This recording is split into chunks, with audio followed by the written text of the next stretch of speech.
आप सभी लोगों का स्वागत है टीचिंग परीक्षा के आज के इस वीडियो में, जिसके अंदर में फ्रेंड्स हम लोग सीटेट जुलाई 2025 के लिए हमारी एसएसटी की एनसीईआरटी बेस्ड जो एक सीरीज चल रही है उसको और जो है आगे बढ़ाएंगे। मैं आपको बता दूं फ्रेंड्स कि इस सेशन के अंदर में बहुत सारे इंपॉर्टेंट क्वेश्चंस को हम लोग डिस्कस करने वाले हैं, तो पूरा सेशन आप लोग आखिरी तक जरूर देखिए। जैसे ही सेशन स्टार्ट किया है काफी सारे बच्चे ऐसे हैं जिन्होंने अपना अपना योगदान दे दिया था। चलो पहले क्वेश्चन की तरफ में आगे बढ़ते हैं फ्रेंड्स। आप लोगों को बताना है कि दीवाने अमीर को ही ये किस विभाग, इसकी विभाग की स्थापना किसने की थी। Very very very important question, ये बहुत ज्यादा इंपॉर्टेंट क्वेश्चन है, इसको याद रखेंगे आप सभी के सभी लोग। दीवाने अमीर को ही या फिर इसको अमीर को ही, ठीक है, दीवाने को ही भी बोला जाता है, आप लोगों को याद रखेंगे आप सभी। ठीक है, तो दीवाने अमीर को ही नाम का जो डिपार्टमेंट है फ्रेंड्स, ये स्टैब्लिश किया था मोहम्मद बिन तुगलक ने। ये दीवाने अमीर को ही किस चीज से रिलेटेड है, ये भी क्वेश्चन एग्जाम के अंदर में पूछा जाता है। तो दीवाने अमीर को ही या अमीर को ही नाम का जो डिपार्टमेंट है ये एग्रीकल्चर से रिलेटेड था, ये याद रखेंगे आप सभी लोग। ठीक है, एग्रीकल्चर से, कृषि से संबंधित था।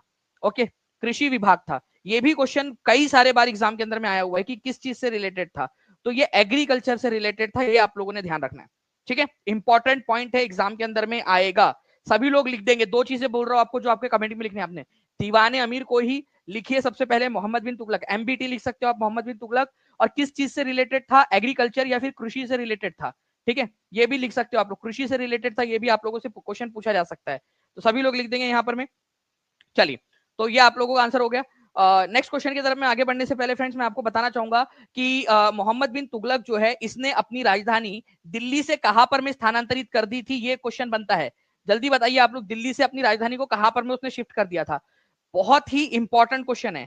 दिल्ली से अपनी राजधानी को शिफ्ट करके उसने दौलताबाद में शिफ्ट कर दिया था। ठीक है, दौलताबाद के अंदर में, दौलताबाद, ये भी याद रखना है आप लोगों ने। तो ये क्वेश्चन बनता है कि दिल्ली से दौलताबाद कौन से मुगल शासक ने अपनी राजधानी शिफ्ट की थी। ठीक है, मोहम्मद बिन तुगलक ने शिफ्ट की थी। इंपॉर्टेंट पॉइंट, एग्जाम के अंदर में पूछे जाने की प्रबल संभावना आप लोगों की बनती है। ठीक है, नेक्स्ट क्वेश्चन आप लोगों का, सिंधु घाटी सभ्यता के दौरान निम्नलिखित में से किस स्थल पर जूते हुए खेत के साक्ष्य मिलते हैं। तो निम्नलिखित में से कौन सा वाला शहर है आप लोगों का जहां पर में जूते हुए खेत के साक्ष्य आप लोगों को मिले हैं। तो जूते हुए खेत के साक्ष्य का मतलब होता है वहां पर में खेती की गई थी, इस बात के कंफर्म सबूत मिले हैं कि वहां पर में खेती की गई थी। तो आंसर आप लोगों का हो जाएगा फ्रेंड्स यहाँ पर में कालीबंगान। अब आप लोग मुझे बताइए कि कालीबंगान कौन से राज्य के अंदर में, ये क्वेश्चन बनेगा आप लोगों का। ठीक है, तो कालीबंगान कौन से राज्य के अंदर में है, राज्य का नाम बताइए आप सभी के सभी लोग। इसके अलावा जो है फ्रेंड्स मोहनजोदारो, बनावली और हड़प्पा, ये कौन कौन से राज्य के अंदर में है और कौन से, कितने भारत में है और कितने पाकिस्तान में है, इनमें से ये भी आप लोगों को बताना है। ठीक है, जल्दी जल्दी से बताते जाइए आप सभी लोग इस पर्टिकुलर क्वेश्चन का आंसर। ठीक है, तो जूते हुए खेत का साक्ष्य जो है आप लोगों को फ्रेंड्स कालीबंगान में मिला है। कालीबंगान आप लोगों को मिलेगा राजस्थान के अंदर में। ठीक है, मोहनजोदारो जो है ये पाकिस्तान के अंदर में है, पाकिस्तान के अंदर में। बनावली जो है फ्रेंड्स ये आप लोगों को मिलेगा भारत के अंदर में, हरियाणा में। ठीक है, हरियाणा में। और हड़प्पा ये भी, ये पाकिस्तान के अंदर में आप लोगों का।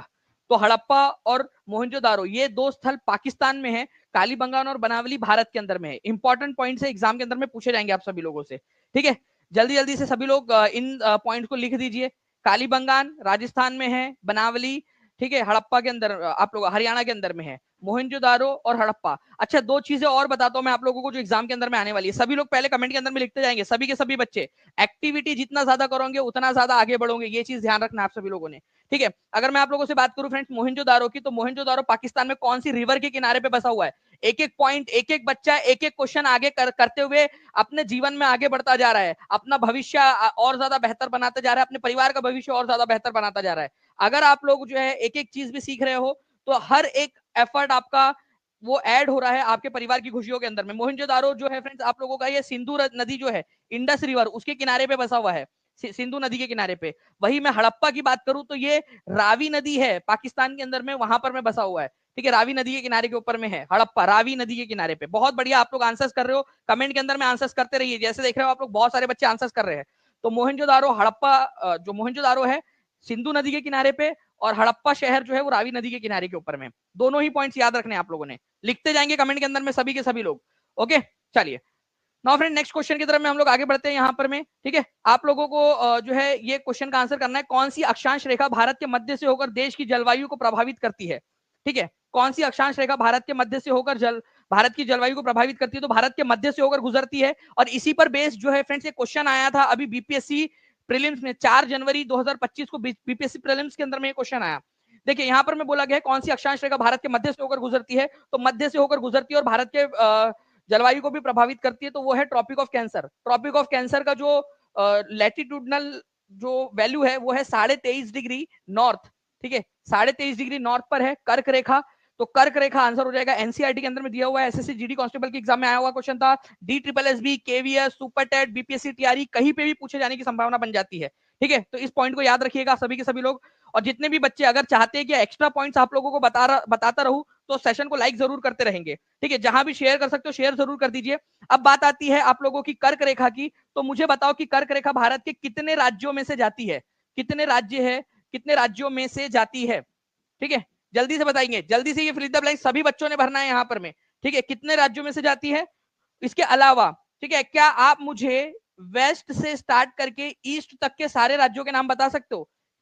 एकदम एकदम आप लोगों ने जो है ऑर्डर में बताना है, वेस्ट से स्टार्ट करके ईस्ट में। देखे कितने बच्चे बता पाते, कोशिश तो करो, कोशिश तो करो, ठीक है। 8 राज्य है, ठीक है। मैं आप लोगों को बताता हूँ कि किस तरीके से आप लोग यहाँ पर में आठों के आठों राज्य जो है फ्रेंड्स ध्यान रख सकते हो। ओके,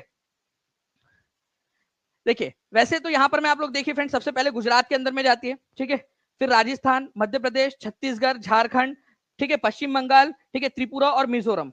ओके, तो इसको आप लोगों ने ध्यान रखना है हमेशा। पहले जाती है गुजरात के अंदर में, फिर राजस्थान में एंटर करती है ये। वेस्ट से बात करो, जाती ऐसी नहीं है कि वो कहीं से ट्रेवल कर रही है, मैं वेस्ट से ईस्ट की तरफ का बता रहा हूँ। फिर मध्य प्रदेश में सबसे ज्यादा इसका एक्सटेंट है और सबसे कम राजस्थान में। मध्य प्रदेश में सबसे ज्यादा लेंथ है, राजस्थान में सबसे कम। फिर जाती है ये छत्तीसगढ़ के अंदर में, फिर जाती है झारखंड के अंदर में, ठीक है, फिर ये पश्चिम बंगाल, वेस्ट बंगाल, ओके, उसके बाद में त्रिपुरा, ठीक है, त्रिपुरा, और उसके बाद में फिर मिजोरम, ठीक है, मिजोरम के अंदर में, मिजोरम।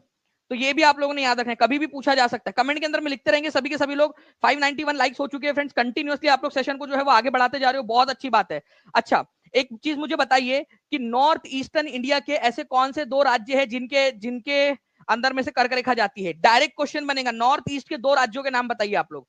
आपके सामने पूरा का पूरा यहां पर में लिखा हुआ है, उत्तर पूर्वी भारत के, ठीक है, जो 7 सिस्टर्स जो स्टेट कहा जाता है, उनमें से कितने राज्य ऐसे जिनमें से जाती है ये?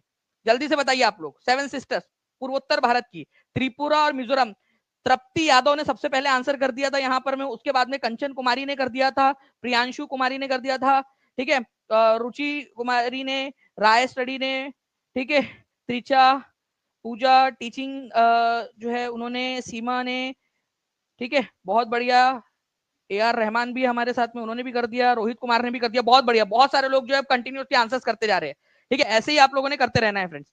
ओके, चलिए, तो 8 राज्यों में से जाती है। बीपीएससी के अंदर में क्वेश्चन पूछा गया था, मैं टीम से रिक्वेस्ट करूंगा कि प्लीज वो क्वेश्चन को थोड़ी देर बाद लगा दिया जाए, ठीक है, कि कौन से राज्य में से जाती है, बीपीएससी के अंदर में क्वेश्चन पूछा गया।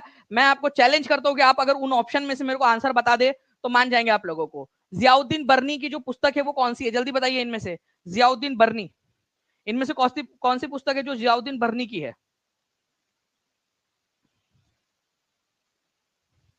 देखिए फ्रेंड्स, यहां पर मैं फतवा है जहांदरी जो है आप लोगों का, ठीक है, ये जियाउद्दीन बर्नी जो है उन्होंने लिखी थी, फतवा है जहांदरी, ठीक है। इसके अलावा जो है फ्रेंड्स तारीख फिरोज शाही, ठीक है, ये पुस्तक है। तो 2 पुस्तकें याद रखना है तुमने, तुम्हारे मामा के लड़के की, ठीक है, बर्नी की। एक है, ओके, फतवा ए जहांदरी, ओके, फतवा ए जहांदरी, फतवा बहुत ज्यादा फेमस पुस्तक है, फतवा ए जहांदरी, जहांदरी, ठीक है, मैं दूसरे पेन से लिख देता हूं, फतवा, फतवा ए जहांदरी, जहांदरी, ओके, ये याद रखना है आप लोगों ने। और एक जो है आप लोगों का याद रखना है तारीख फिरोज शाही, ठीक है, दूसरी है तारीख फिरोज शाही। तो तारीख फिरोज शाही यहाँ पर में दी हुई है, तो आंसर आप लोगों का हो गया ऑप्शन नंबर बी, ठीक है। इतना सिंपल सा क्वेश्चन था।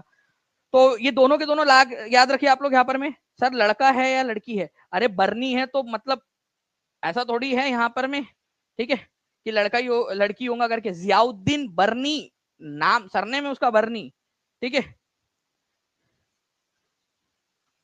बुक और ऑथर के ऊपर में भी करवा दीजिए सर एक लेक्चर, बिल्कुल, चलिए मैं आपको बुक और ऑथर के ऊपर में भी एक लेक्चर करा दूंगा। नाउ फ्रेंड्स, कर्क रेखा किस राज्य से होकर गुजरती है? चलो इस क्वेश्चन का आंसर बता दो आप लोग, है हिम्मत बता सकते हो आप लोग यहाँ पर इस क्वेश्चन का आंसर? ये क्वेश्चन आया है 4 जनवरी, ठीक है, 1925 में 2000, ठीक है, 25 के अंदर में, बीपीएससी प्रीलिम्स में, बीपीएससी प्रीलिम्स के अंदर में क्वेश्चन आया है आपका, री एग्जाम में, री एग्जाम जो हुई है उसके अंदर में।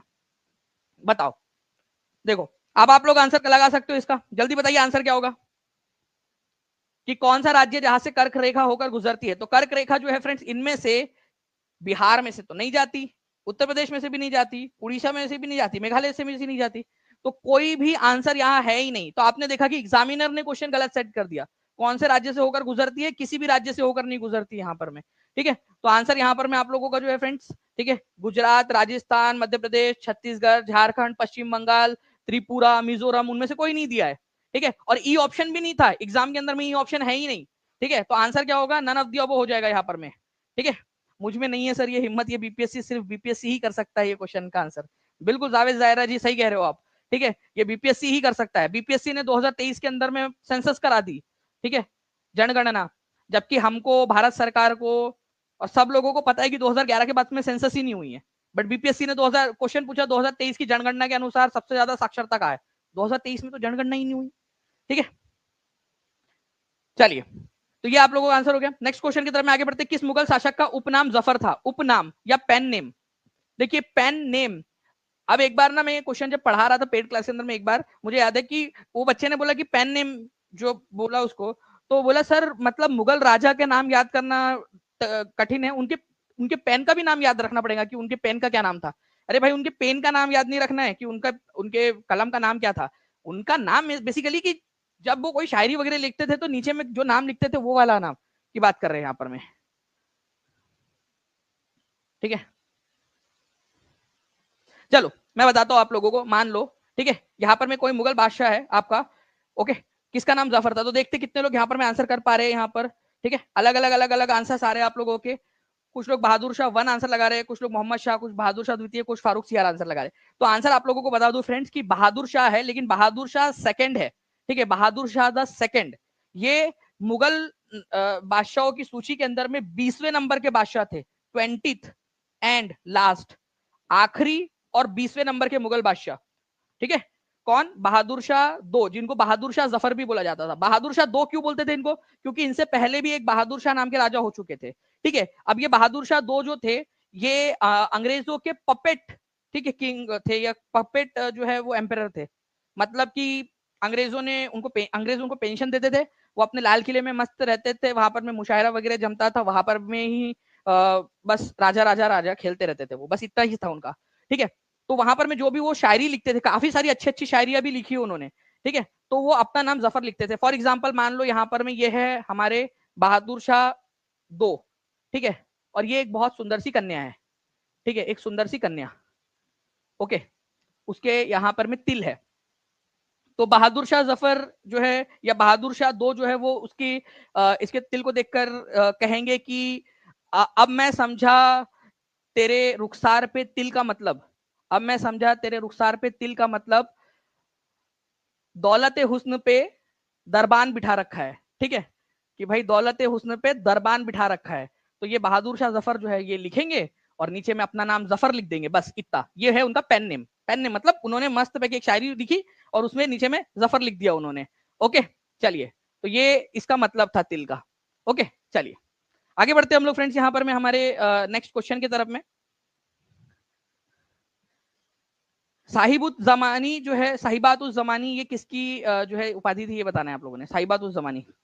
चलिए, तो देखिए फ्रेंड्स, अगर मैं बात करूं यहाँ पर मैं साहिबात उस जमानी, ठीक है, तो ये जो थी आपके, इनका औरंगजेब की बहन थी, ठीक है, उनको औरंगजेब ने जो है अपनी बहन को साहिबात उस जमानी, ठीक है, मतलब कि पूरे जमाने की बहन की उपाधि दी थी उन्होंने, ठीक है, वो दिया था उन्होंने जहां आरा को, जहां आरा को, अपनी सिस्टर को। तो आंसर इसका ऑप्शन नंबर सी हो जाएगा। जहां आरा जो है फ्रेंड्स, ये औरंगजेब की सबसे बड़ी बहन और शाहजहां और मुमताज महल जो थे उनकी सबसे बड़ी बेटी थी, ये एल्डेस्ट डॉटर थी, ठीक है। तो मुमताज महल की मृत्यु के बाद में अपने जो है बाकी छोटे भाई बहनों को उन्होंने मदर की तरह ही संभाला था। तो अपनी जो बहन थी उनको, जहां आरा को, उन्होंने साहिबात उस जमानी की उपाधि दी थी। ये बहुत सारे एग्जाम्स के अंदर में आया हुआ क्वेश्चन है, साहिबात उस जमानी, ठीक है। उर्मिला कुमारी जी बोले सर आपका क्लास मेरे हस्बैंड भी देखते हैं और आपका पढ़ाने की तारीफ करते हैं। चलिए बहुत अच्छी बात है उर्मिला जी, ये तो अच्छी बात है, ठीक है। तो दो चार शायरी वो याद कर लेंगे तो काम आएंगी उनके, मतलब उनके काम आ सकती है ना जो जो भी शायरी मैं सुना रहा हूँ, मतलब बाजू आजू बाजू वालों को सुनाने के लिए। तो ठीक है, चलिए साहिबा उस जमानी, ये याद रखना है आप लोगों ने, जहां का नाम था। Next, which is the first ever known autobiography of Indian women? बताइए इसका आंसर क्या होगा।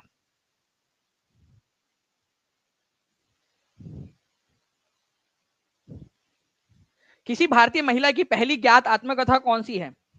तो SSC GD previous year paper का क्वेश्चन नहीं है आप लोगों का। किसी भारतीय महिला की पहली आत्मकथा, मतलब वो महिला भारतीय होनी चाहिए, ठीक है, और आत्मकथा उसने लिखी खुद की अपने बारे में, और पहली ज्ञात मतलब पहली बार, पहला हमको पता है, तो वो है फ्रेंड्स अमार जीवन। बट लिखा किसने है, ये भी तो क्वेश्चन बन सकता है कि किसने लिखा है अमार जीवन। ठीक है, लिखा किसने है? बांग्ला भाषा के अंदर में लिखा था राज सुंदरी देवी ने। Very good. ठीक है, तो राज सुंदरी देवी जो है, इन्होंने लिखा है फ्रेंड्स बंगाली भाषा के अंदर में। ठीक है, अमार जीवन बहुत ही इंपॉर्टेंट बुक है, और ये काफी सारे एग्जाम्स के अंदर में आ चुका है, इवन रीट के अंदर में भी आ चुका है ये क्वेश्चन आप लोगों का। तो पहली किसी भी भारतीय महिला की पहली आत्मकथा, ज्ञात आत्मकथा महिला ने लिखी हो, वो है अमार जीवन। ठीक है, तो C is the correct answer. Okay, Raj Sundari Devi जो है उन्होंने लिखी थी 1876 के अंदर में। प्लीज इसको भी याद रखिएगा। अमार जीवन का इंग्लिश में ट्रांसलेशन होता है मेरी लाइफ, मेरा मेरा जीवन, माय लाइफ। ओके, तो ये भी आप लोगों ने याद रखना है, इंपॉर्टेंट एग्जाम के अंदर में आप लोगों से पूछ सकते हैं। नेक्स्ट क्वेश्चन की तरफ में आगे बढ़ते हैं फ्रेंड्स। आप लोगों का यहाँ पर मैं बताना है कि फ्रांस, पुर्तगाल, ठीक है, इंग्लैंड, स्पेन, आप लोग बताइए जल्दी से कि इनके उपनिवेश किसके किसके थे। ये एनसीईआरटी पर आधारित क्वेश्चन है, एनसीईआरटी पर। ठीक है, एनसीईआरटी पर आधारित प्रश्न।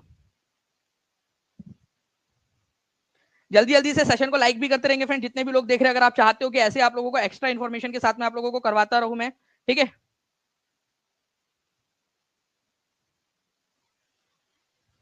देखिए, अगर हम लोग बात करेंगे फ्रेंड्स इस पर्टिकुलर क्वेश्चन की, तो यहां पर मैं हमेशा याद रखना, एनसीईआरटी में दिया हुआ है ये पूरा का पूरा लिस्ट आपको, इसी वजह से इंग्लैंड जो है वो अपने आप को जमाई समझता था, जमाई राजा, हर जगह पे जाके, ठीक है, और वहीं पे जाके बस जाता था, तो जमैका, ये याद रखेंगे आप सभी लोग।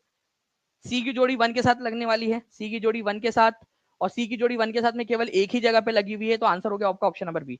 ठीक है, फ्रांस जो है फ्रेंड्स, ये याद रखना है आप लोगों ने, सेंट डोमिंगो, ठीक है, कैरिबियन आइलैंड है ये, नॉर्थ अमेरिका और साउथ अमेरिका के बीच में छोटे छोटे से आइलैंड्स है, वहां पर में सेंट डोमिंगो नाम का एक आइलैंड है, वहां पर में उन्होंने अपनी बना ली थी। पुर्तगाल, ठीक है, तो पुर्तगाल जो है फ्रेंड्स, उन्होंने ब्राजील के अंदर में अपनी कॉलोनी बसाई थी, ठीक है, ब्राजील में।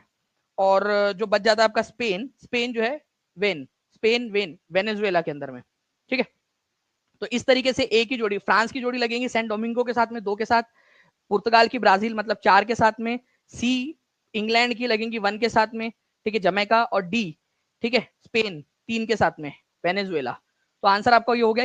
ये लाइन एनसीईआरटी में दी हुई है इस प्रकार से, जो मैंने आपको बताया है, ये पूरा का पूरा ये है उसका, ठीक है, निचोड़। एनसीईआरटी के अंदर में ये दिया हुआ है। फ्रेंच जो है वो सेंट डोमिंगो जो है कैरिबियन आइलैंड, वहां पर में, पुर्तगाल ने ब्राजील के अंदर में, इंग्लैंड ने जमैका के अंदर में, स्पेनिश लोगों ने वेनेजुएला के अंदर में इंडिगो प्लांटेशन शुरू कर दिया था। ठीक है, मराठा सेना का मुख्य आधार कौन सी थी? ठीक है, कृषक पशुचारकों के दलों को क्या कहा जाता था? देखिए, मराठा सेना जो है, ठीक है, छत्रपति शिवाजी महाराज जो है, उन्होंने मराठा साम्राज्य की स्थापना की। तो मराठा जो सेना थी, ठीक है, मराठा सेना, उनके अंदर में उनकी ताकत क्या थी, मेन ताकत क्या थी? जो उनके सैनिक थे, उसमें ज्यादातर लोग जो थे कृषक थे, पशुचारक थे, मतलब खेती करने वाले लोग, पशु चराने वाले लोग थे। ठीक है, कौन से समुदाय के लोग थे? वो कुनबी समुदाय के लोग थे। आज भी महाराष्ट्र के अंदर में आपको कुनबी समुदाय के लोग मिल जाएंगे। ठीक है, तो जो सैनिक थे बड़े बड़े, हम यहाँ पर मैं बात नहीं कर रहे देशमुख, पेशवा, सूबेदार, वो वाले बात नहीं कर रहे जो सैनिक सेनापति लेवल पे पहुंच गए। हम यहाँ बात कर रहे हैं आपके कि उनके जो कृषक और पशुचारक लोग थे, उनके सैनिक लोग, सेना में मुख्य आधार जो था वो था कुनबी लोगों का। अब इनको आदत थी ढलान वाले इलाकों में खेती करने की, पशु चराने की, तो पहाड़ी इलाकों के ऊपर में ये बहुत आसानी से इधर से उधर, उधर से इधर हो जाते थे। ठीक है, इसी वजह से जो है फ्रेंड्स, मराठा सेना ने काफी बड़े इलाके पे कब्जा कर लिया था। ठीक है, चलिए नाउ फ्रेंड्स, आप देखिए यहाँ पर मैं इस क्वेश्चन का आंसर कर देंगे आप लोग। एक क्वेश्चन मैंने अभी थोड़ी देर पहले आपको कराया था, उसी से रिलेटेड एक क्वेश्चन एसएससी सीजीएल में आया 9 नवंबर 2020 को। बताइए, सेशन को लाइक करते रहेंगे जल्दी जल्दी से सभी लोग। ठीक है, जितने भी लोग हैं, अगर आप चाहते हो कि आगे में भी इसी तरीके से आपको सेशंस मिलते रहे बहुत सारे, तो आप लोग जल्दी जल्दी से सेशन को जहां भी शेयर कर सकते हो शेयर कर देंगे। ठीक है, तो जूते हुए खेत के साक्ष्य आपको कहां पर में मिले हैं? कालीबंगान के अंदर में मिले हैं, ये याद रखना है आप लोगों ने। कालीबंगान कौन से राज्य के अंदर में है? आज स्टार्टिंग में ही हमने देखा है। ठीक है, तो राज्य का नाम आप लोग लिखोगे जल्दी से, कौन से राज्य में पड़ता है कालीबंगान? सभी लोग कमेंट के अंदर में लिख देंगे जल्दी से। ठीक है, नाउ अब देखिए फ्रेंड्स, यहाँ पर में एक एनसीईआरटी बेस्ड एक क्वेश्चन है, ठीक है। प्रथम कुलिक किसको कहा जाता था? सार्तवाहा, नगर श्रेष्ठी, संधि विग्रहिका, कुमार अमात्य। देखो हमेशा याद रखना, कुमार अमात्य ये काफी सारे भारत के अंदर में काफी सारे समय में इस्तेमाल हुआ है। कुमार अमात्य मतलब सबसे इंपॉर्टेंट वाला मंत्री, ठीक है, मुख्यमंत्री या एकदम प्राइम मिनिस्टर टाइप का, ठीक है। तो सबसे इंपॉर्टेंट मंत्री जो होता था उसको कुमार अमात्य कहते थे, ठीक है। तो 5 की जोड़ी सी के साथ लगनी चाहिए। तो 5 की जोड़ी सी के साथ में केवल एक ही जगह पे लगी है इस क्वेश्चन के अंदर में, एग्जाम में आया हुआ क्वेश्चन, ठीक है। संधि विग्रही का, संधि विग्रही का मतलब भाई संधि करना और संधि जो है उसके अगेंस्ट में जाकर लड़ाई लड़ना। तो आप लोगों का आंसर हो जाएगा वॉर और पीस का मिनिस्टर, मतलब रक्षा मंत्री टाइप का, ठीक है। तो 4 की जोड़ी जो है वो ई के साथ में लगी नहीं है, तो यहाँ बिल्कुल लगी हुई है इस पर्टिकुलर ऑप्शन में, ठीक है। तो ये कंफर्म होता जा रहा है, यहाँ भी है, बट ये 2 ऑप्शन तो एलिमिनेट हो ही गए थे आपके, ठीक है। उसके बाद में नगर श्रेष्ठी मतलब शहर के जो बड़े बड़े बैंकर्स होते थे, ठीक है, या व्यापारी होते थे, उनको कहा जाता था नगर श्रेष्ठी। बैंकर या फिर मर्चेंट, व्यापारी लोग शहर के। तो 3 की जोड़ी जो है वो दी के साथ में लगेंगी, चीफ बैंकर या व्यापारी, मर्चेंट मतलब व्यापारी, तो 3 की जोड़ी लगेंगी डी के साथ, ठीक है। तो ये ऑप्शन एलिमिनेट हो गए। देखिए यहाँ पर मैं लगा हुआ है 3 की जोड़ी डी के साथ, ठीक है। सार्थवाहा मतलब होता था लीडर, ठीक है। जब लोग व्यापार करने जाते थे ना, तो उनका कोई ना कोई लीडर तो होना चाहिए, पूरा ग्रुप में जा रहे हैं तो, ठीक है। तो उनका जो लीडर होता था उसको सार्थवाहा कहते थे। मान लीजिए यहाँ पर में ये पूरा का पूरे बहुत सारे 100-200 लोग जो है व्यापारी जा रहे हैं, तो कोई उनका एक लीडर है जो आगे आगे चल रहा है उनके साथ में, ठीक है। किसी से भी बात करनी है, किसी को जो सामान वगैरह बेचना है, तो ये बात करेगा सारे लोगों के बिहाफ में, सार्थवाहा लीडर। तो 2 की जोड़ी ए के साथ में यहाँ लगी हुई है, यहाँ नहीं है, यहाँ नहीं है, यहाँ नहीं है, ठीक है। बच गया आपका प्रथम कुलिक मतलब चीफ क्राफ्ट पर्सन, मुख्य शिल्पकार उस इलाके का, ठीक है। 6 to 8 एनसीईआरटी करा देते सर तो अच्छा होता। पी कुमार जी, मैं आपको बता दूं कि टीचिंग परीक्षा के सारे कोर्सेज के अंदर में आपको 6वीं से लेकर 12वीं तक की एनसीईआरटी का do you know, NCERT do you know के ऊपर में आधारित 10,000 से भी ज्यादा क्वेश्चंस अवेलेबल करवा दिए गए हैं, ठीक है। इतने सारी चीजें आपको अवेलेबल है टीचिंग परीक्षा के ऐप के ऊपर में, आप जाइए जाके देखिए तो वहां पर में आपको पता चलेगा। ओके चलिए, नाउ फ्रेंड्स, निम्नलिखित में से कौन सा वाला सुमेलिखित नहीं है? उससे पहले आप लोग ये वाला चीज देखिए, प्रथम कुलिक मैंने आपको बताया, ठीक है। जो क्राफ्ट पर्सन होता था, जो शिल्पकार होता था, उसको देते थे। नगर श्रेष्ठी जो बैंकर होता था उस इलाके का या व्यापारी होता था उसको। सार्थवाहा मतलब लीडर, सार्थवाहा मतलब लीडर, कारवा जो व्यापारियों का कारवा है उसका लीडर। महादंड नायक मतलब चीफ जुडिशियल ऑफिसर, ठीक है। चीफ जुडिशियल ऑफिसर मतलब मुख्य न्यायिक अधिकारी, जो जज टाइप का। संधि विग्रही का minister of war and peace, रक्षा मंत्री टाइप का। कुमारामात्य मतलब सबसे इंपॉर्टेंट वाला मंत्री। हमारे कुमारामात्य कौन से, हमारे देश के भी कुमारामात्य कौन है, बता सकते हो क्या आप लोग? हमारे देश के कुमार अमात्य कौन है अभी फिलहाल के अंदर में, ठीक है।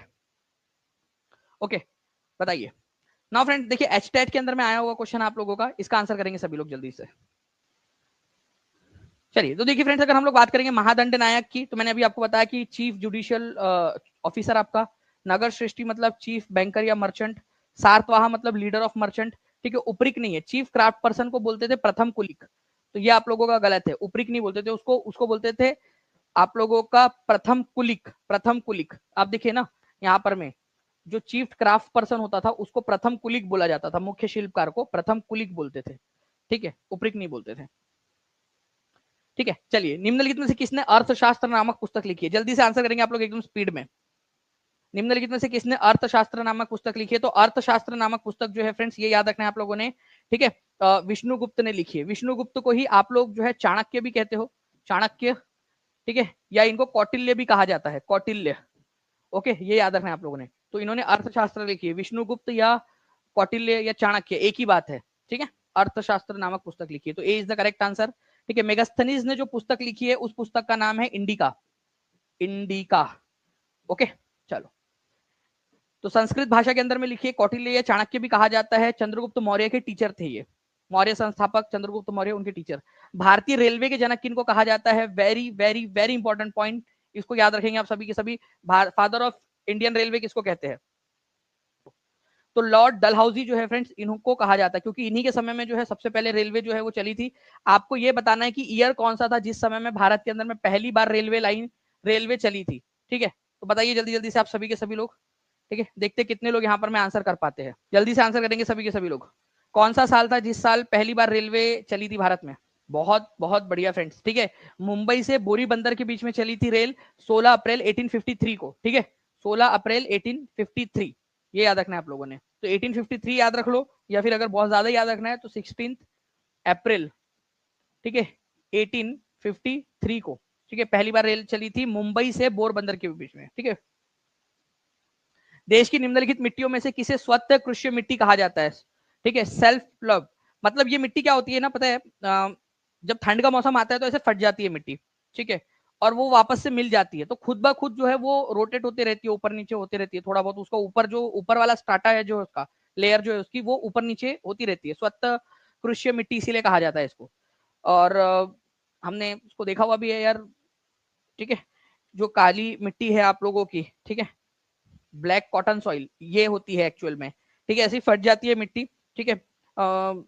कई बार ऐसा होता है कि जब क्रिकेट वगैरह खेलते हैं तो बॉल इसमें चला जाता है, बड़े मुश्किल से फिर निकालना पड़ता है, बहुत ज्यादा अंदर चला गया तो फिर निकलता भी नहीं है बॉल, ठीक है, ऐसे फट जाती है। कई बार ऐसा होता है कि पैर लग के गिर जाते हैं, ठीक है, उसमें फंस के, तो ये मिट्टी जो है तड़क जाती है आप लोगों की, ठीक है, और फिर वो वापस से बारिश का मौसम और जब धूप का मौसम होता है फिर से वो हो जाती है। इसी वजह से इसको स्वतः कृषि मिट्टी, सेल्फ प्लॉव मिट्टी बोला जाता है, काली मिट्टी को।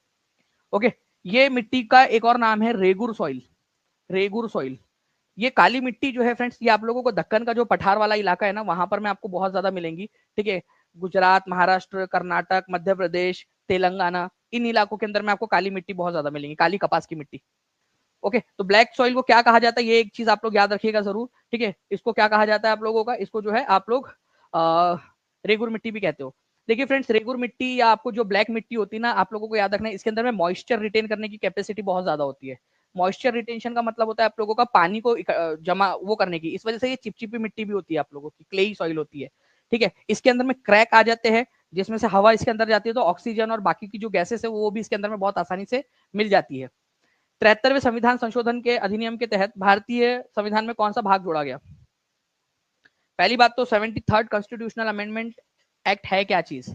ये आपका पंचायत से रिलेटेड है, पंचायती राज से रिलेटेड है। ये आप लोगों का पास हुआ था 1992 में।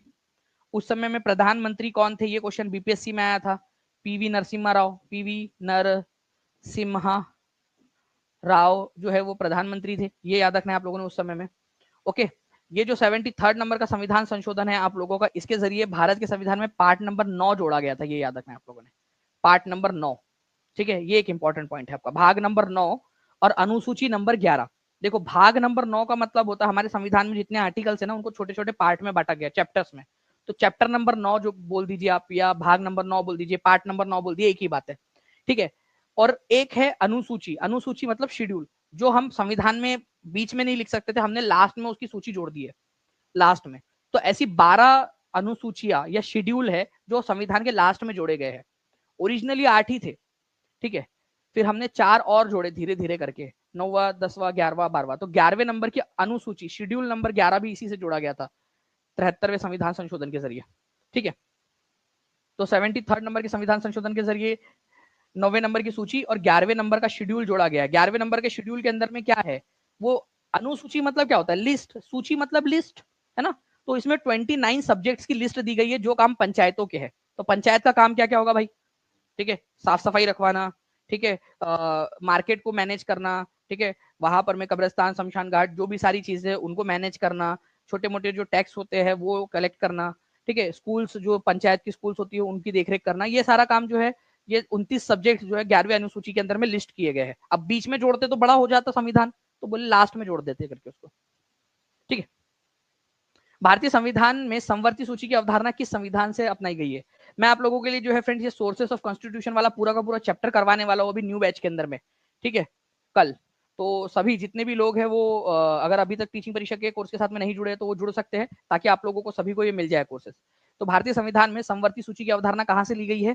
तो समवर्ती सूची मतलब ऐसी सूची जिसमें, देखो क्या है ना, एक है लिस्ट जिसमें केंद्र सरकार कानून बना सकती है, एक है राज्य सरकार जिसमें कानून बना सकती है। जैसे कुछ चीजें ऐसी है जिसमें केंद्र सरकार का अधिकार है, केंद्र सरकार ही कानून बनाएंगी उस मामलों पर। कुछ चीजें ऐसी है जिसमें राज्य सरकार कानून बनाएंगी। और समवर्ती सूची तीसरे नंबर की ऐसी सूची है जिसमें दोनों मिलकर कानून बना सकते हैं, केंद्र सरकार और राज्य सरकार दोनों मिलकर कानून बना सकते हैं उसके ऊपर में। ये हमने कंसेप्ट ऑस्ट्रेलिया के संविधान से लिया है, समवर्ती सूची का। बहुत ही इंपॉर्टेंट कंसेप्ट है ये, समवर्ती सूची का कंसेप्ट हमने कहां से लिया है? ऑस्ट्रेलिया के संविधान से लिया है, इसको याद रखना है आप लोगों ने, ठीक है, इंपॉर्टेंट पॉइंट है। एग्जाम के अंदर में पूछे जाने की संभावना बहुत अधिक है इस क्वेश्चन की, तो प्लीज इसको याद रखिएगा आप सभी के सभी लोग। ओके, देखिए अलग अलग जगहों से कौन कौन से संविधान से क्या क्या हमने लिया है, इसके ऊपर में हम लोग पूरे के पूरे क्वेश्चंस करेंगे। आप लोग चाहते हो सारे क्वेश्चंस मैं करवा दूं, एक एक पॉइंट के ऊपर में क्वेश्चंस करा दूं? अगर आप चाहते हो तो मुझे बताइएगा कमेंट करके कि जी सर करवा दीजिएगा। मैं आपको प्रॉमिस करता हूं कि मैं हर यहां से स्टार्ट करके, ठीक है, यहां तक हर एक चीज पर क्वेश्चन बना दूंगा आप लोगों के लिए, और हर एक चीज पर प्रैक्टिस करा दूंगा आपकी, ठीक है। हर एक चीज के ऊपर में जितने क्वेश्चंस बन सकते हैं, टफ से टफ क्वेश्चन, जोड़ियां मिलाने वाले, फिल इन द ब्लैंक, ठीक है, ट्रू फॉल्स, ठीक है, मल्टीपल स्टेटमेंट वाले क्वेश्चंस, हर क्वेश्चंस आपको करवा दूंगा अगर आप लोग चाहते हो तो। जितने बच्चे देख रहे हैं यहाँ पर, मैं सबसे पहले तो उन लोगों ने लाइक कर देना है सेशन को, और जहां भी शेयर कर सकते शेयर कर देंगे। चैनल को जिन्होंने सब्सक्राइब नहीं किया, चैनल को सब्सक्राइब हर बच्चा कर देगा, ठीक है। मैं सारे क्वेश्चन करवाने के लिए रेडी हूँ आपको। इस क्वेश्चन का आंसर करिए, मैच द फॉलोइंग टाइप का क्वेश्चन है आप लोगों का, ठीक है। इस पर्टिकुलर क्वेश्चन के अंदर में ये कहा गया है आप लोगों से, ठीक है, कि राजा राम मोहन रॉय, एनी बेसेंट, आत्माराम पांडुरंग और स्वामी दयानंद, ठीक है, तो राजा राममोहन रॉय की जोड़ी किसके साथ में लगेंगी? क्या है यहाँ? आर्य समाज, थियोसॉफिकल सोसाइटी, ब्राह्मो समाज, प्रार्थना समाज। तो भाई ब्राह्मो समाज की स्थापना राजा राममोहन रॉय ने की थी, तो एक ही जोड़ी लगने वाली है 3 के साथ में, ठीक है, एक ही जोड़ी 3 के साथ में। तो ऑप्शन नंबर 1 एलिमिनेट हो गया, ऑप्शन नंबर 3 एलिमिनेट हो गया। एनी बेजेंट, ठीक है, ये थियोसॉफिकल सोसाइटी की मेंबर थी, थियोसॉफिकल सोसाइटी। वैसे थियोसॉफिकल सोसाइटी के ऊपर में मैं आपको पूरा 1 घंटे का लेक्चर दे सकता हूँ अभी के अभी, ठीक है, बट अभी फिलहाल में आप ये समझिए कि थियोसॉफिकल सोसाइटी जो है, इसकी स्थापना हुई थी 1875 में न्यूयॉर्क के अंदर में, ठीक है। Okay, madam Blavatsky, madam Blavatsky, ठीक है, और कर्नल ऑलकोट, ऑलकोट, उन्होंने जो है इसकी स्थापना की थी, ब्लावत्स्की और ऑलकोट ने न्यूयॉर्क में। बाद में इसका हेडक्वार्टर जो है वो दक्षिण भारत के अंदर में मद्रास के पास में अडियार नाम की एक जगह, वहां पर में स्थापित कर दिया गया था। तो थियोसॉफिकल सोसाइटी से जुड़ने के लिए ही एनी बेसेंट भारत आई थी, संस्थापक नहीं थी ये, उससे जुड़ने के लिए आई थी, तो उनका रिलेशन है कोई ना कोई। तो बी की जोड़ी 2 के साथ, ठीक है, 3, बी की जोड़ी 2 के साथ, आत्माराम पांडुरंग, प्रार्थना समाज मुंबई में किया था इन्होंने, ठीक है, बॉम्बे में। आत्माराम पांडुरंग सी की जोड़ी लगेंगी 4 के साथ, ठीक है। स्वामी दयानंद सरस्वती आर्य समाज 1875 बॉम्बे में स्थापना की थी, बाद में लाहौर शिफ्ट कर लिया था। तो डी की स्थापना हो जाएंगी आप लोगों की 1 के साथ में। तो 3 2 4 1, 3 2 4 1 कहा दिया भाई, ऑप्शन नंबर 2 में दिया है, ठीक है, ऑप्शन नंबर 2 में 79% लोगों ने बी आंसर लगाया, बहुत बढ़िया। जी हाँ, ये पीआरटी के लिए भी है, और सारे ही सब्जेक्ट जितने भी आपके उनके लिए है आपकी क्लासेस। तो जितना ज्यादा आप लोग लाइक एंड शेयर करते रहोगे, जितना ज्यादा आप लोग लाइव रहोगे, जितना ज्यादा जो है आप अलग अलग ग्रुप्स के अंदर में, क्योंकि यहाँ पर में हम लोग उसको ट्रेस कर सकते हैं कि कितना ज्यादा शेयर किया गया इस बच्चे ने, हम लोग हर जगह से, क्योंकि जब देख एनालिटिक्स में देखते हैं कि कितना व्यूअरशिप कहाँ से आई है, वो दिखता है, तो आप लोगों का कितना जो है आप लोग उसमें कर रहे हो वो पता चल जाएगा। चलो, अखिल भारतीय मुस्लिम लीग का गठन 1906 में कहां पर में हुआ था? ये भी एक इंपॉर्टेंट क्वेश्चन है, प्लीज मुझे इन्फॉर्म कर दीजिएगा जैसे ही ये कोड बन जाता है, ठीक है। इंपॉर्टेंट क्वेश्चन है, ऑल इंडिया मुस्लिम लीग की स्थापना कब हुई थी? अपने आप में एक इंपॉर्टेंट क्वेश्चन है आप लोगों का, 1 नंबर यहाँ पर में भी मिल जाएगा आप लोगों का, ठीक है। कहां पर में इसकी स्थापना हुई थी? तो ऑल इंडिया मुस्लिम लीग की स्थापना ढाका में हुई थी, ये याद रखना आप लोगों ने, ढाका, ठीक है। जैसे ऑल इंडिया नेशनल कांग्रेस थी ना हमारी, ठीक है, इंडियन नेशनल कांग्रेस, ओके, वैसे ही एक और पॉलिटिकल पार्टी थी, ठीक है, आजादी से पहले, ऑल इंडिया मुस्लिम लीग, इसका गठन 1906 में हुआ था ढाका के अंदर में। और इसी जो पार्टी थी मुस्लिम लीग पार्टी, उसके द्वारा पाकिस्तान का निर्माण करवाया गया था। इनसे, इसके नाम में मुस्लिम था, लेकिन इससे ज्यादा मुस्लिम कांग्रेस में थे, ठीक है, इंडियन नेशनल कांग्रेस के अंदर में। बट इनको जो है ना वहम हुआ हुआ था, ठीक है, वो एक होता है ना यहाँ पर में कि भाई कि ऐसा लग रहा था इनको कि ये मुस्लिम्स का प्रतिनिधित्व करे, बट एक्चुअल में ऐसा था नहीं। अंग्रेजों ने फूट डालो और राज करो की जो नीति थी, उसके तहत इस पार्टी को बढ़ावा दिया, जिसकी वजह से देश का बंटवारा हो गया आखिरकार जाकर बाद में, ठीक है। चलिए, तो ए इज द करेक्ट आंसर, ये याद रखेंगे आप लोग। 1 डिग्री अक्षांश लगभग कितने किलोमीटर के बराबर होती है? 1 डिग्री अक्षांश, देखिए आप लोगों को ये बताना है कि ये हमारा भारत है, मान लीजिए ये हमारी दुनिया है, ठीक है। हमारी दुनिया में ये जो बीचों बीच के अंदर में जो लाइन है, ये है 0 डिग्री वाली लाइन, 0 डिग्री, ठीक है। 0 डिग्री से लेकर फिर यहाँ पर में 1 डिग्री नॉर्थ, ठीक है, मैंने थोड़ा सा बड़ा बनाया, समझ जाना आप लोग, 2 डिग्री नॉर्थ, ऐसा करते करते करते करते आप जब जाओगे तो यहाँ पर में 90 डिग्री नॉर्थ पे पहुंच जाओगे। सेम गोज विथ साउथ, यहाँ पर में 1 degree south, 2 degree south, 3 degree south, ठीक है, और यहाँ पर में 90 डिग्री साउथ हो जाएगा आपका। आपसे बोला जा रहा है कि ये 2 जो डिग्रीज है, मतलब हर एक 2 डिग्री के बीच में 1 डिग्री का जो फर्क आ रहा है उनके बीच में डिस्टेंस कितना है, तो उसके बीच में जो डिस्टेंस आता है वो आप लोगों को बताना है। बताइए जल्दी जल्दी से। ठीक है, तो ऑन एन एवरेज जो ये डिस्टेंस आता है फ्रेंड्स आप लोगों का, ठीक है, ये आता है आप लोगों का 111 किलोमीटर का, ऑन एन एवरेज 111 किलोमीटर का। मैं इसको अगर माइल्स में कन्वर्ट कर दूं, क्योंकि आपको पता है देखो किलोमीटर एक मापने का यूनिट है, वैसे ही माइल्स भी एक यूनिट है। कितने लोगों को पता है ये बात, माइल्स में भी मापा जा सकता है इसको, माइल्स के अंदर में, मील में, है ना, पता है ना, किलोमीटर और मील दोनों है। ठीक है, तो वैसे ही फ्रेंड्स अगर मैं इसको कन्वर्ट कर दूं तो 69 माइल्स हो जाता है ये, माइल्स। दो इसका दो जो है 1 डिग्री अक्षांश का जो डिफरेंस है उनके बीच में, ये याद रखना है आप लोगों ने, तो प्लीज इसको याद रखिए। अच्छा, यहां से एक क्वेश्चन का जन्म होता है, ठीक है, एक क्वेश्चन का जन्म मतलब वो पहले से हुआ था जन्म, हमने फिर से जन्म दे दिया, तो आपका आंसर क्या होगा, 1 मील मतलब कितना किलोमीटर, ये क्वेश्चन आ सकता है आप लोगों का। ठीक है, तो मैं दोनों के दोनों याद करवा दूं आप लोगों को, रेडी हो आप लोग, दोनों के दोनों चीजें। जल्दी से सेशन को लाइक कर देगा हर एक बच्चा, और चैनल को जिन्होंने सब्सक्राइब नहीं किया चैनल को सब्सक्राइब कर दीजिए। ऐसे हर एक क्वेश्चन जो जो बन सकते हैं आप लोगों के, सारे क्वेश्चन मैं करवा दूंगा आप लोगों को। ठीक है, तो 1 किलोमीटर मतलब कितना माइल्स, कितना माइल्स ये आप लोगों को पूछा जा सकता है। और एक बन सकता है उल्टा इसका, 1 माइल मतलब कितना किलोमीटर, 1 माइल मतलब कितना किलोमीटर। अरे यार एक तो ये मिट जाता है, 1, ठीक है, किलोमीटर मतलब कितना माइल, या आप लोग बताएंगे कितना माइल। ठीक है, और 1 माइल मतलब कितना किलोमीटर। चलो दोनों क्वेश्चन कर देंगे आप लोग। ठीक है, बहुत बढ़िया। देखिए अगर मैं बात करूं फ्रेंड्स, यहां पर मैं आप लोगों का 1 किलोमीटर मतलब कितना, तो ये हो जाता है आप लोगों का 1.609 माइल्स। ठीक है, 1.6, ठीक है, आप लोगों का 1.6 माइल्स आप लोग किलोमीटर बोल सकते हो आप लोग। ठीक है, यहां पर मैं आप लोगों का ये इधर में इस तरीके से 1 माइल मतलब 1.609 किलोमीटर आप लोगों का हो जाता है। 1 किलोमीटर मतलब कितना माइल, अगर ये आप लोगों से पूछ लिया जाए, ठीक है, तो 0.6213, ठीक है, माइल्स हो जाता है ये आप लोगों का, इसको भी याद रखिएगा आप लोग। तो 1 माइल का मतलब, 1 माइल, 1 मील का मतलब होता है आपका 1.609 किलोमीटर, 1 मील का मतलब। और 1 किलोमीटर का मतलब कितना होता है, ठीक है, तो 0.6213 माइल्स। ठीक है, मतलब किलोमीटर ज्यादा बड़ा है या माइल ज्यादा बड़ा है, आप खुद बता दीजिए यहां पर में, किलोमीटर ज्यादा बड़ा है या माइल ज्यादा बड़ा है। ठीक है, तो आप यहां पर में देख सकते हो फ्रेंड्स कि माइल की जो वैल्यू है वो किलोमीटर से ज्यादा बड़ी है। 1 माइल मतलब 1.6 मतलब 1.5 किलोमीटर से भी ज्यादा बड़ा है 1 माइल, 1 मील। ठीक है, 1 मील जो है वो किलोमीटर से भी ज्यादा बड़ा है। ठीक है, तभी तो 1 मील मतलब 1.609, ठीक है, किलोमीटर। इसी वजह से जो 1 डिग्री हम लोगों ने देखा कि 1 डिग्री का जो डिस्टेंस होता है, 1 डिग्री डिस्टेंस, ठीक है, आप लोगों का ओके, वो 111 किलोमीटर होता है। वही अगर हम इसको मील में गिनेंगे तो 69 माइल्स हो जाता है। तो देखो माइल्स बड़ा इस वजह से तो कम नंबर में आ गया ना, वो डिस्टेंस कम नंबर के अंदर में आ गया। ऐसे आप लोगों ने याद रखना था। तो मुझे आप सभी लोग ये नंबर्स लिखकर बताइए कमेंट के अंदर में, क्योंकि जब आप लोग लिखोगे ना तभी आप लोगों को ज्यादा बेहतर तरीके से याद होगा। ठीक है, माइल्स देखिए ऐसा नहीं है कि समुद्र में ही गिना जाता है, वो नॉटिकल माइल्स होता है। ठीक है, नॉटिकल माइल्स है। अब बात निकली है तो दूर तक जाएंगी आप लोगों की, आप लोगों से पूछा जा सकता है 1 नॉटिकल माइल्स मतलब कितना किलोमीटर।